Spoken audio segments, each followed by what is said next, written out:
어버이의 은혜입니다. 다시 효도하며 삽시다. 따라해봐요. 자녀들아, 주 안에서 부모를 공경하라. 이것이 옳으니라. 아멘. 세상에요, 한 80억의 인구가 살아요. 이 80억 인구 가운데서요, 부모 아닌 사람들이 더 많아요. 부부 아닌 사람들도 많아요.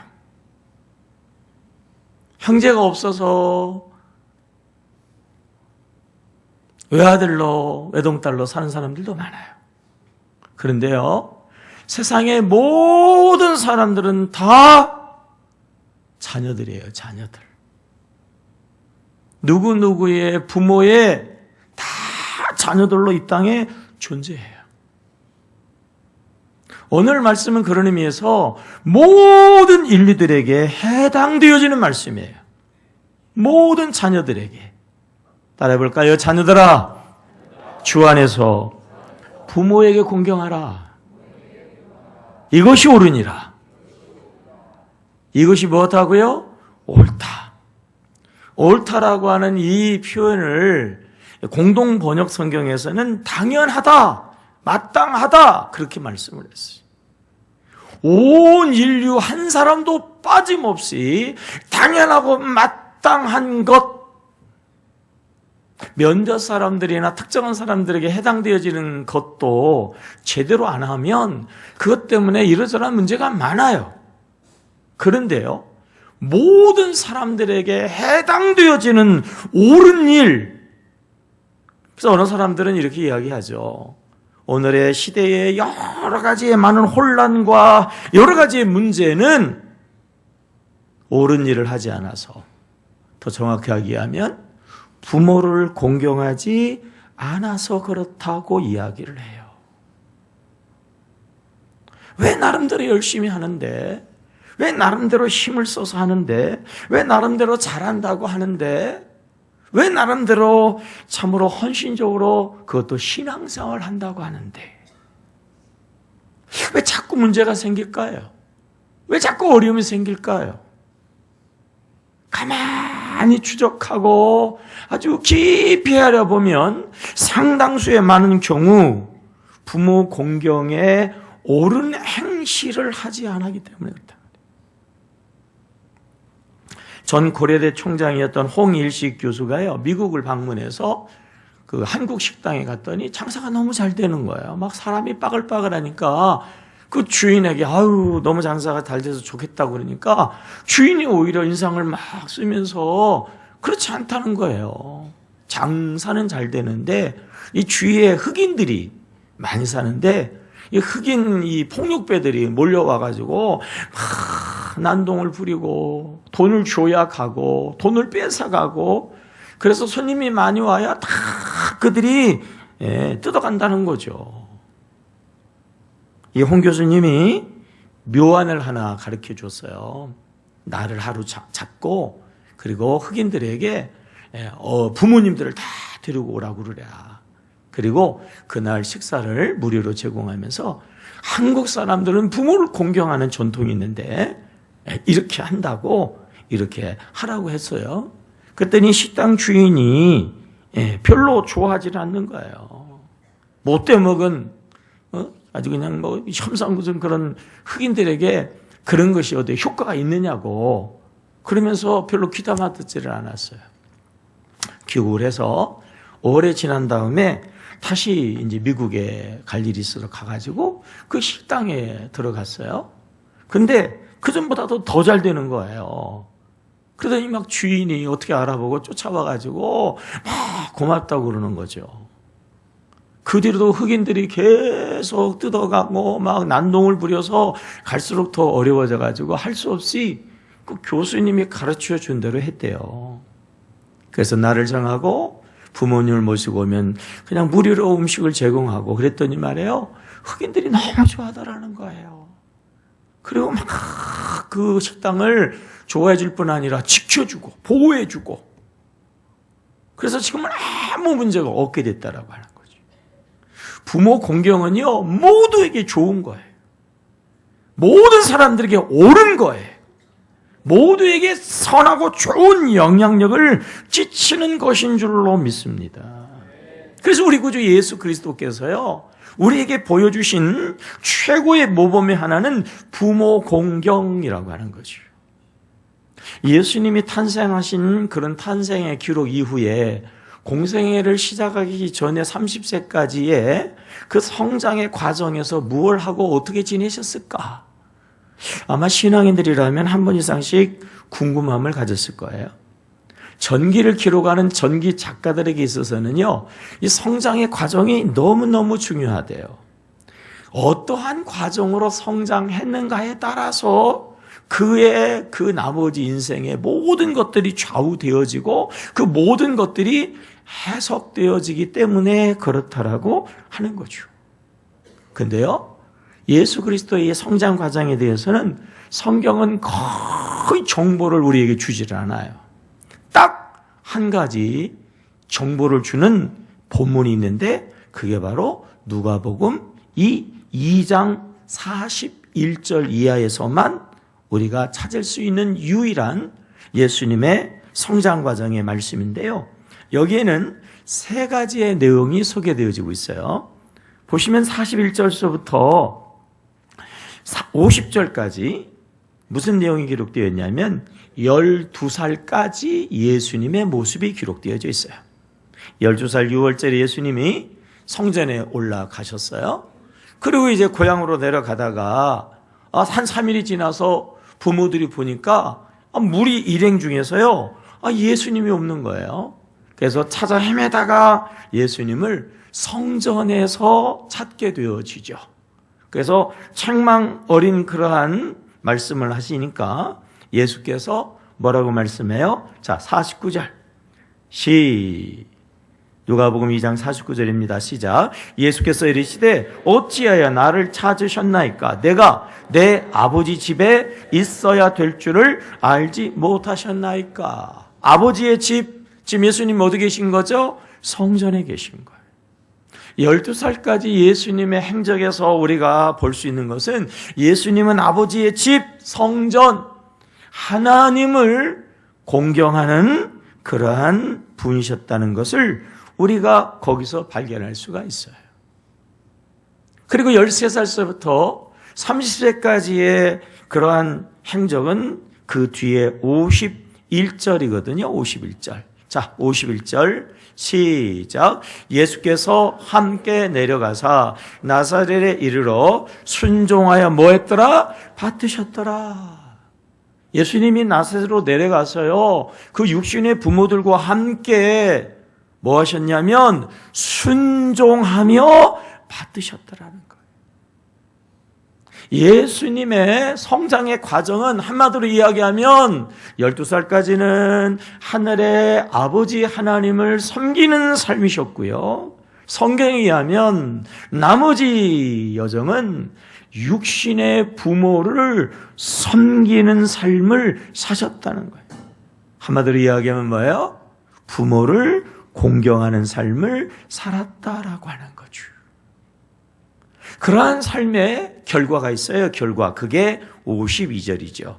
자, 52절 시작. 예수는 지혜와 키가 자라가며 하나님과 사람에게 더욱 사랑스러워 가시더라. 아멘. 지난 구티 강사가 와가지고 그런 말씀을 주셨죠. 성경을 구절구절을 뽑으면 신천지라고 그랬어요. 성경은 앞뒤 전후 좌우의 내용과 반드시 연계되어지기 때문에 그 본문을 제대로 해석하려고 하면 앞뒤를 잘 연결시켜 봐야 된다고 그랬거든요. 예수님께서 지혜와 키가 자라가고 하나님과 사람에게 더욱 사랑스러워 가시게 되었는데 왜? 어떻게? 그 결과에 대한 원인이 앞에 나오잖아요. 위로는 누구를요? 하나님 아버지를 공경했어요. 땅에서는 누구를요? 육신의 부모를 공경하니까 지혜와 키가 자라가고 하나님과 사람에게 더욱 사랑스러워 가시더라. 에베소서의 말씀에 의하면 사람다운 본분을 올바로 해야 할 일을 하니까 말이죠. 잘 될 수밖에 잘 되어지더라고 하는 것이에요. 사랑하는 성도 여러분, 부모 공경을 통하여 여러분들이 지혜가 더해지기를 축복합니다. 하나님뿐 아니라 사람들에게도 더욱 사랑을 받는 여러분 되시기를 주의 이름으로 축복합니다. 구체적으로 우리 예수님은요, 순종하는 삶을 살으셨는데 육신의 부모에게는 순종했어요. 그리고요, 하늘의 하나님께는요, 어떻게 하셨을까요? 빌립보서 2장 5절입니다. 시작. 사람의 모양으로 나타나사 자기를 낮추시고 죽기까지 순종했어요? 복종했어요? 복종하셨으니 곧 뭐예요? 십자가에 죽으십니다. 부모를 공경하는 예수님은요, 하늘 아버지께는 뭐 했다고요? 복종. 육신의 부모에게는 뭐 했다고요? 순종했어요. 그래서 구체적으로요, 아버지의 말씀을 존귀하게 여기시는 것을 볼 수가 있어요. 요한복음 14장 24절입니다. 나를 사랑하지 아니하는 자는 내 말을 지키지 아니하나니 너희가 듣는 말은 내 말이 아니요 나를 보내신 뭐예요? 아버지의 말씀이니라. 지금 예수님이요, 말씀을 하시는데 내 말을 하고 있어요? 아버지의 말씀을 하고 있어요? 아버지의 말씀을 하고 있다. 내 속에는 내 말이 있어요? 아버지의 말씀이 있어요? 아버지의 말씀이 있어요. 아버지의 말씀을 소중하게 여겨서 그 아버지의 말씀을 가슴에다가 고스란히 담고 있어요. 아버지가 말씀하시는데 그냥 한 소리로 흘려버리질 않았어요. 그냥 흘리고 다니지 않았단 말이에요. 그 말씀이 너무나도 존귀하고 소중하기 때문에 그 말씀을 다 가슴에 담고 있었어요.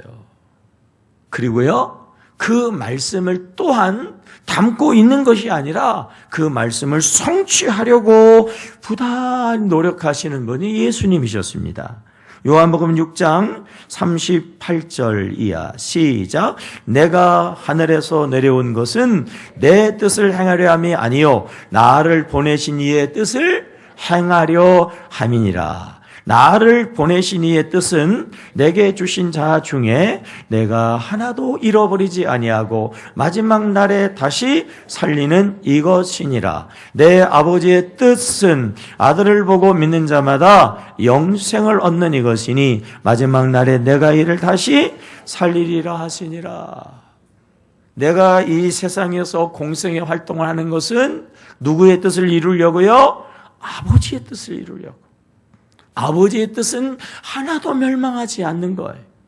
아버지의 뜻은요, 다 구원받는 거예요. 그래서 그 뜻을 마음에 담고 그 뜻대로 살아가다가 그 뜻을 이루시기 위해서 십자가에 달려 죽기까지 하시면서 인류를 구원하는 구원의 삶을 예수님이 살으셨다고 하는 거죠. 그래서요, 예수님의 부모 공경은 한마디로 이야기하면 부모님의 뜻에 순종하는 것이었어요. 우리는 여기서 이 효도가 무엇인가를 배우게 되어지는 거죠. 효도는 뭐라고요? 부모님의 뜻에 뭐 하는 거라고요? 순종하는 거단 말이에요. 어버이날이 다가오면 사회 여러 곳에서 앙케이트 조사해요. 어버이가 원하시고 받기를 제일 좋아하는 첫 번째 선물은 무엇이냐? 그래가지고 질문을 해가지고 그거를 발표하는데 부모님들이 가장 받고 싶어하는 선물 첫째가 뭐예요? 네? 뭐니 해도요? 뭐니라고요. 틀렸어요. 진정한 효도는 뭐예요? 부모의 마음을 기쁘게 하는 거예요. 성경에 의하면 부모의 뜻을 순종하는 거예요. 그런데 이 자녀들이 순종하지를 않아. 부모의 마음을 헤아리기조차 안 해요. 그러니까 부모들은 결단하는 거죠. 그럴 바에는 돈이라도 뜯어내자. 쉽지 않은 이 기회에 뜯어낼 수 있을 만큼 뜯어내자. 그러니까 앙케이트 주사 나오면 에레라 돈이다라고 막 쓰는 거예요. 돈이 아니에요. 돈이 아니에요. 부모의 마음에 순종하는 거예요. 이게 올바른 호도예요.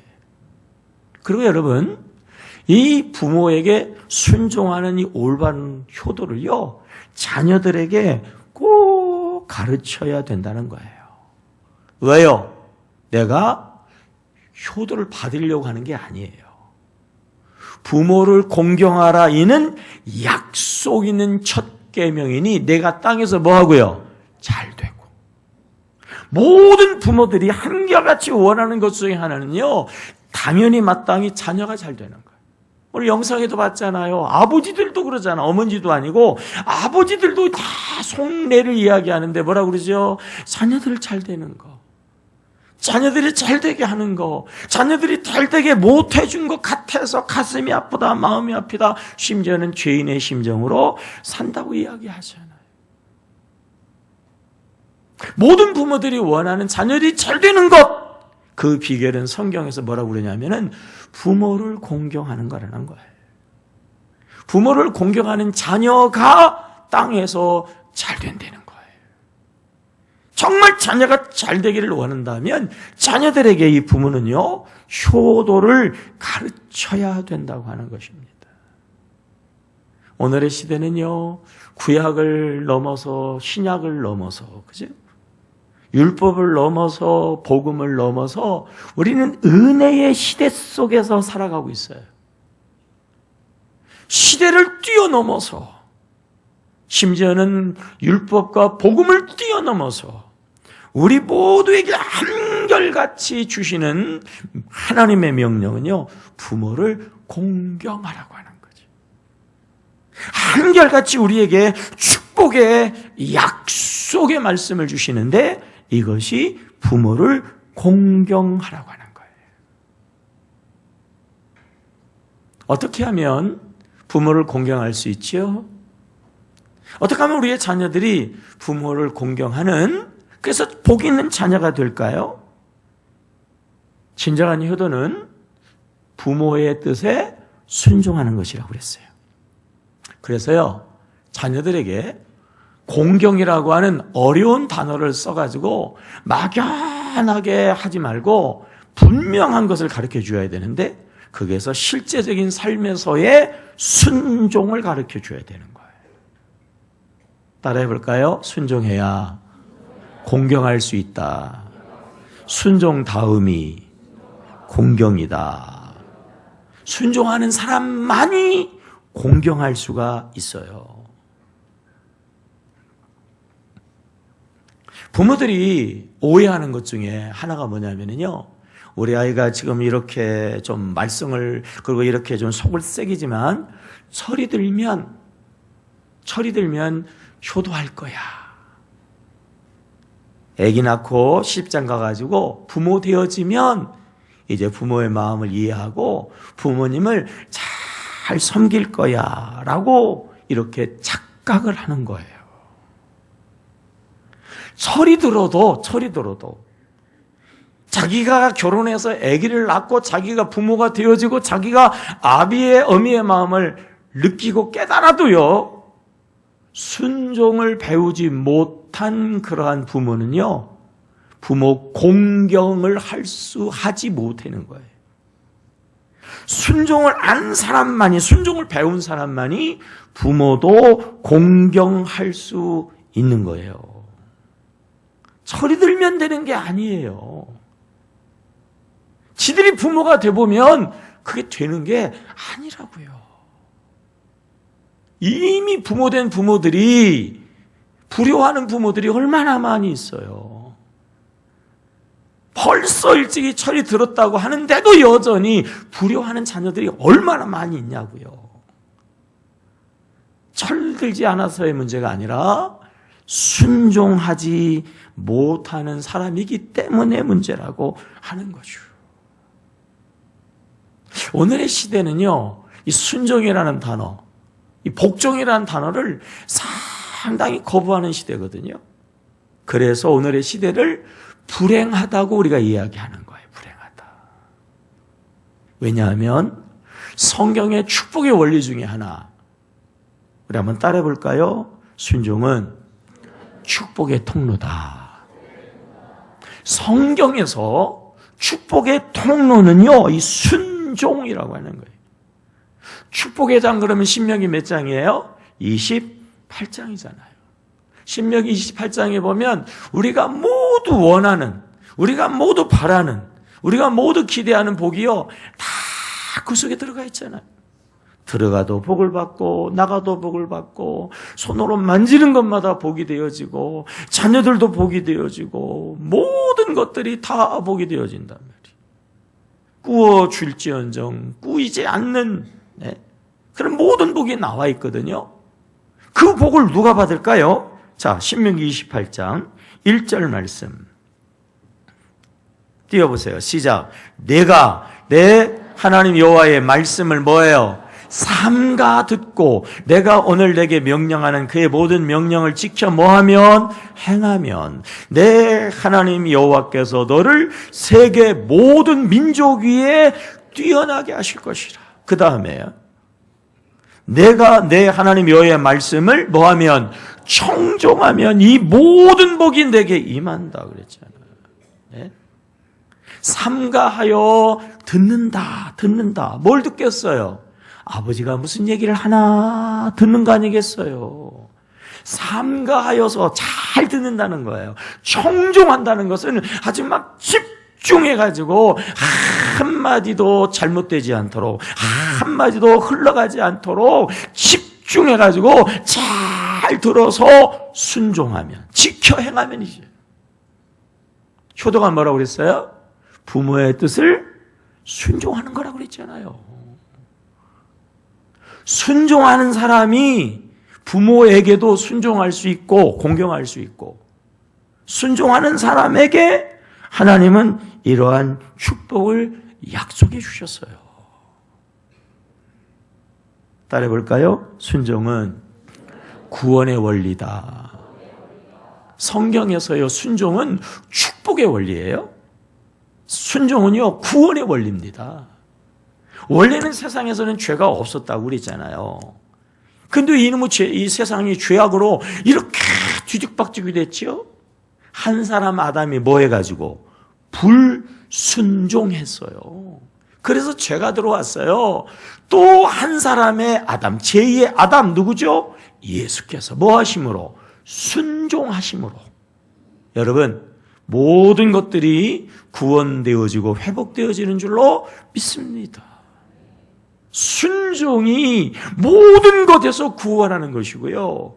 불순종은 모든 것을 망치는 거예요. 망치는 거. 듣기 싫다고 하면 안 돼요. 성경의 원리, 첫째는 순종은 축복의 원리예요. 순종은요, 모든 문제에서 구원하는 구원의 능력이에요. 따라해 볼까요? 순종은 사랑받는 비결이다. 순종은 사랑이다. 요한복음 14장 21절 시작. 나의 계명을 지키는 자라야 나를 뭐하는 자? 사랑하는 자니 나를 사랑하는 자는 내 아버지께 사랑을 받을 것이고 나도 그를 사랑하여 그에게 나를 뭐해요? 나타내리라. 사랑합니다. 사랑합니다. 말로 해서 사랑하는 게 아니라 뭐가 사랑이라는 거죠? 나의 계명을 뭐하면? 지키면. 상대방이 무슨 말을 하는지 삼가 들어요. 아버지가 무슨 말을 하는지 잘 들어요. 그리고 그 들은 말씀을 지켜 행하면 아버지가 사랑하는 거예요. 예수님도 사랑하는 거예요. 그래서 나를 나타내리라. 예수의 능력이, 예수의 구원이, 예수의 축복이 임하게 되어지는 줄로 믿습니다. 사랑은 계명을 지키는 거예요. 사랑은 상대방의 뜻을 잘 받드는 거예요. 진정 부모를 사랑한다고 하면요, 부모의 말을 잘 듣는 거예요. 반대로 이야기해 볼까요? 불순종은 사랑은 순종이잖아요. 불순종은 사랑이에요, 미움이에요? 미움이에요, 미움. 여러분, 미워하는 사람을, 미움이 가득한 사람을, 불평하고 그리고 불순종하는 사람을 세상에서 그래서 누가 좋아합니까? 어떤 사람이 좋아하겠어요? 사랑하고 사랑해서 순종하면요, 다 좋아해. 하나님도 좋아해. 예수님도 좋아해. 사람들은 말할 것도 없이 좋아해. 따라해 볼까요? 인생은 관계다. 관계의 성공이 인생의 성공이다. 아멘. 관계의 성공자가 되시기를 축복합니다. 관계를 잘 부드럽게 만드는 윤활유가 뭐라고 그랬죠? 사랑이라고 그랬잖아요. 사랑. 그 사랑이 뭐라고요? 상대방에 순종하는 거단 말이에요. 그래서 윗사람에게는 뭐 하는 거라고 그랬죠? 복종. 아랫사람은 뭐 하는 거라고 그랬죠? 섬김이란 말이에요. 윗사람을 잘 지시하는 대로 복종하는 거예요. 아랫사람들을 잘 헤아려가지고 돌봐주는 것. 사랑이, 축복이, 그리고 구원이 순종에서 온다는 사실을 여러분 꼭 기억하시기를 주의 이름으로 축복합니다. 나름대로 많은 성도들을 보겠죠? 네. 저도 한 30년 벌써 목회를 하고 있는데 얼마나 많은 사람들을 보고 얼마나 많은 사람을 보면서 도가 텄겠어요? 그죠? 척 보면 대충 알지 않겠어요? 그죠? 수많은 사람들을 지나가면서 수많은 사람들의 인생의 여정을 제가 나름대로 이렇게 보면서 시간을 지나가면서 내리는 결론, 누가 결론적으로 인생의 승리자가 되냐고요. 누가 결론적으로 인생의 아름다운 그러한 마감을 하냐고 말해요. 순종하는 사람들이에요. 순종하는 사람들. 신앙생활에서 순종하는 사람들이 있어요. 교회 성도들을요, 구태여 나눠본다면 두 종류예요. 여당과 야당이에요. 예? 여당 교인들이 있어요. 여당 교인들. 여당과 같이 잘 순종하고 그냥 말하지 않아도요, 알아서 잘하고, 네, 그래요. 근데 야당이 있어요. 다 순종만 하면 이 교회가 어디로 가라고 뭐 이래. 별 걱정을 다 하고 있어요. 네? 나는 건전한 야당이 되리라고 그래가지고 막 자꾸 쓸데없는 소리를 해요. 그래서 자꾸 뭐 그냥 주장을 하고요. 자꾸 막 그래요. 여러분, 맞아요. 모든 게 균형이 있어야 되거든. 그렇죠? 균형이 있어야 돼요. 한쪽으로 너무 쏠리게 돼요. 문제가 있어요. 그것도 맞는 것 같아요. 그런데 그것만 또 아닌 거야.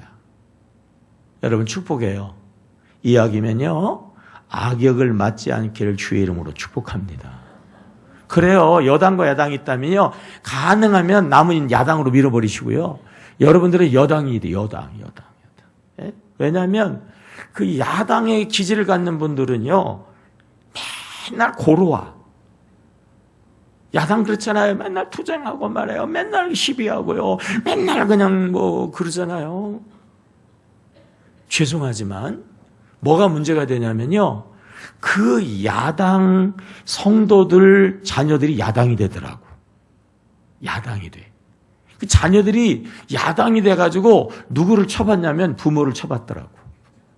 이게 문제예요. 이게 문제. 예?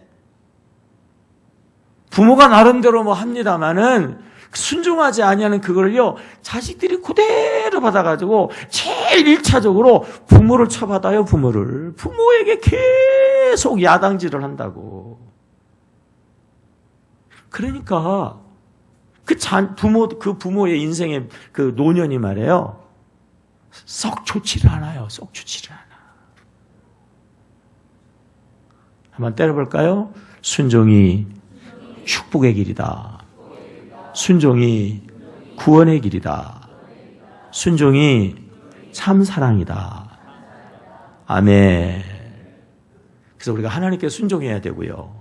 우리 자녀들에게 일찍부터 이 순종의 삶을 가르쳐야 된다라고 하는 거예요. 또 사람들이 오해하는 것 중에 하나가 뭐냐면요, 덜 배운 사람들이 순진하다 그렇게 생각을 해요. 가진 것이 좀 부족하면 그래서 그냥 할 말도 못하고 그래가지고 고개 숙이고 있고 그러다가 보니까 순종하는 것 같다고 이 얘기를 해요. 내가 알고 있는데, 내가 전문가인데, 내가 많이 가지고 있는데 뭐가 아쉬워, 뭐가 부족해, 그래가지고 탁탁 나서거든요. 틀렸어요. 알고 가지고의 문제가 아니에요. 순종은요, 성향이에요. 성향. 성품이에요. 성품. 그 사람의 삶의 스타일이에요. 정말 석학 중에서도요, 정말 다른 사람들에게 꿀리지 않는 그러한 사람들 중에서도요, 정말 무릎 꿇고 존경할 만한 그런 사람들이 얼마나 많은지 몰라요. 신앙인 중에서도 말이죠, 목사님들도 못 따라가는 그러한 훌륭한 인품을 가진 사람들이 너무나도 많아요.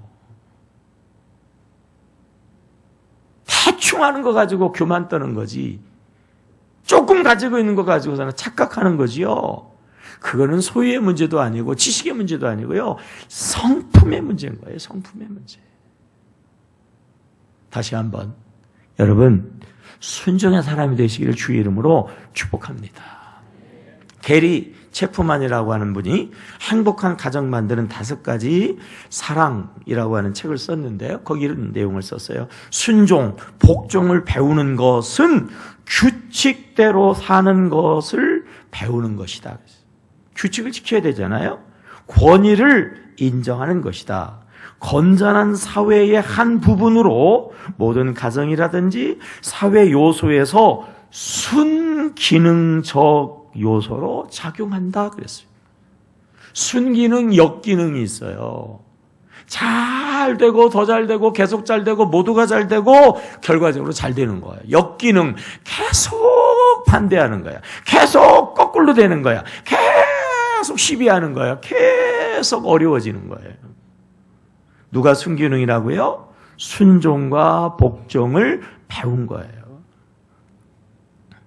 아동교육학자 요한 아놀드라고 하는 사람은 이런 얘기를 했어요. 아이들에게 선택의 능력을 길러주는 것은 결코 잘못된 것은 아니다. 그러나 끊임없이 아이들이 마음껏 선택할 수 있도록 하는 것은 오히려 해가 된다. 매 끼마다 여러 음식을 스스로 골라 먹는 아이가 엄마가 결정해서 차려준 음식을 먹는 아이보다 결코 행복한 것은 아니다. 사실 스스로 선택하는 아이들마다 오히려 까다롭고 감사할 줄 모르는 괴팍한 아이가 될 가능성이 많다 그랬어요. 그래서 아이들은 실제적으로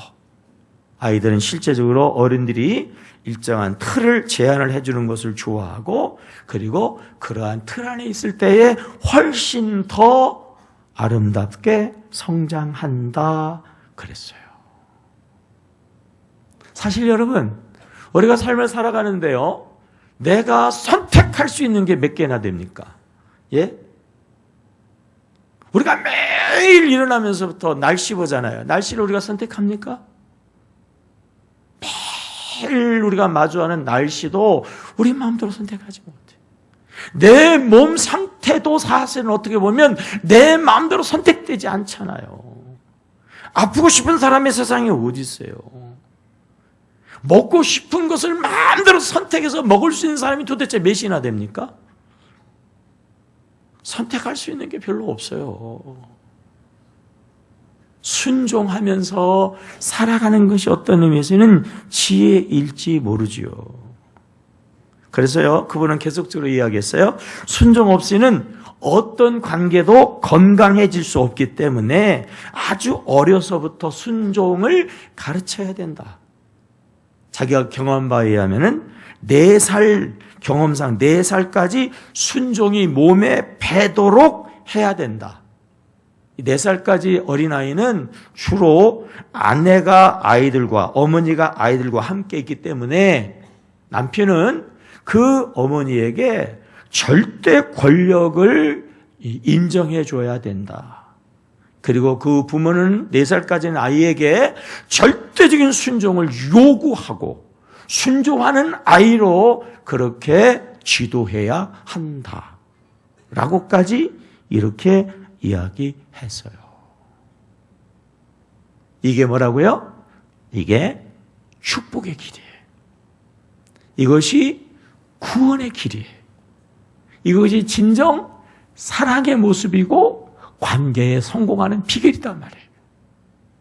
시대가 어쩌고 저쩌고 하더라도요, 그래서 순종하고 복종이 싫다? 아니에요. 우리는 성경의 사람이 되어야 할 줄로 믿습니다. 한번 따라해봐요. 순종은 축복의 원리다. 순종은 구원의 능력이다. 순종은 관계의 비결이다. 아멘입니까?